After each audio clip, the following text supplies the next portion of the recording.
ये तो सभी जानते हैं कि पाकिस्तान, बांग्लादेश, तिब्बत और इंडोनेशिया सहित लगभग 15 देश कभी हिंदुस्तान का ही हिस्सा थे। लेकिन आपको ये जानकर हैरानी होगी कि हमारा पड़ोसी देश चीन भी हमारे ही देश का अंग हुआ करता था, लेकिन इतिहास के पन्नों में इसका जिक्र कहीं भी नहीं मिलता। आज की हमारी वीडियो इसी विषय पर केंद्रित है। नमस्कार दोस्तों, द मिस्टिका लैंड पर आप सभी का स्वागत है।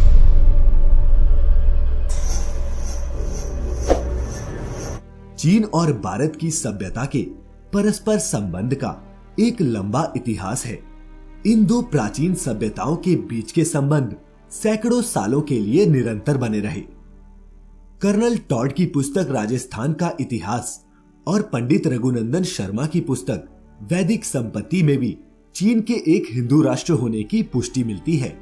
विदेशी आक्रमणकारियों और आपसी सांप्रदायिक मतभेद के कारण समय समय पर कई देश हिंदुस्तान से अलग होते गए, लेकिन चीन भी कभी भारत का एक हिस्सा था।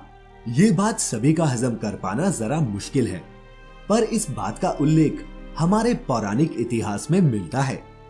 ये तो हम सभी जानते हैं कि कालांतर में संपूर्ण जम्बू द्वीप पर हिंदुओं का ही राज था। जम्बू द्वीप में कुल 9 देश थे, जिनमें से 3 देशों हरिवंश, भद्रासुर और किंगपुरुष का संगम ही आज की तारीख में चीन कहलाता है।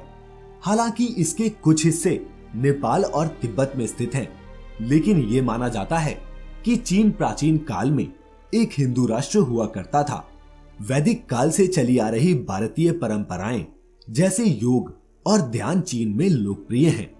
1934 में हुई एक खुदाई में चीन के प्राचीन शहर च्वांचो में 1000 वर्ष से भी ज्यादा पुराने हिंदू मंदिरों के दर्जनों खंडर मिले थे। जैसे भारत को भारतवर्ष कहा जाता था, वैसे ही ये क्षेत्र प्राचीन काल में हरिवर्ष कहलाता था। आपको ये जानकर हैरानी होगी कि आज के समय में चीन में एक भी हिंदू मंदिर नहीं है, लेकिन 1000 वर्ष पहले सुंग राजवंश के दौरान दक्षिण चीन के फुनचान प्रांत में अनेकों हिंदू मंदिर हुआ करते थे। आर्य काल में ये संपूर्ण क्षेत्र हरिवर्ष, भद्रासुर और किंपुरुष के नाम से प्रसिद्ध था। 500 से 700 ईसा पूर्व चीन को महाचीन एवं प्राग्ञ ज्योतिष के नाम से जाना जाता था। महाभारत के सभा पर्व में भारतवर्ष के प्राग्ञ ज्योतिष प्रांत का उल्लेख मिलता है।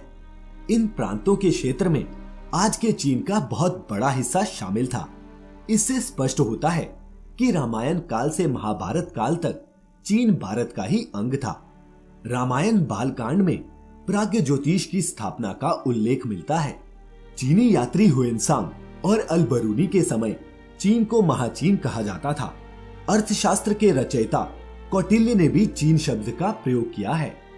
इससे ये अनुमान लगाया जा सकता है कि प्राग्ज्योतिष प्रांत प्राचीन काल में असम से बर्मा, सिंगापुर, कंबोडिया, चीन, इंडोनेशिया, जावा और सुमात्रा तक फैला हुआ था। ये भी माना जाता है कि इस विशाल प्रांत में श्री कृष्ण भी कुछ दिन रहे थे। महाभारत के सभा पर्व में श्री कृष्ण स्वयं कहते हैं कि जब मैं प्राग्ञ ज्योतिषपुर में था, उसी समय हमारी बुआ के पुत्र शिशुपाल ने द्वारिका को जला दिया था। माना जाता है कि मंगोल और चीनी लोग चंद्रवंशी हैं। वेदों के अनुसार राजा पुरुरवस ने ही चंद्रवंश की स्थापना की थी। उन्हीं के कुल में ही कुरु और कुरु से कौरव हुए। इसी वंश में सम्राट यदु भी हुए और उनका पौत्र हय था। चीनी लोग इसी हय को हयु कहते हैं और अपना पूर्वज मानते हैं। लेकिन इसके बाद क्या हुआ और चीन हिंदुस्तान से अलग कैसे हुआ, इसका जिक्र इतिहास की किताबों में नहीं मिलता।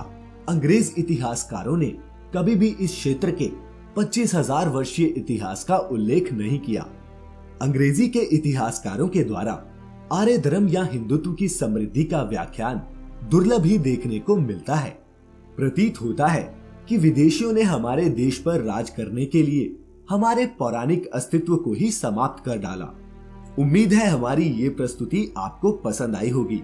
अपने लाइक्स और शेयर से हमारा हौसला बढ़ाते रहें और कमेंट्स में हमें बताएं कि आप किस टॉपिक पर हमारी अगली वीडियो देखना चाहते हैं।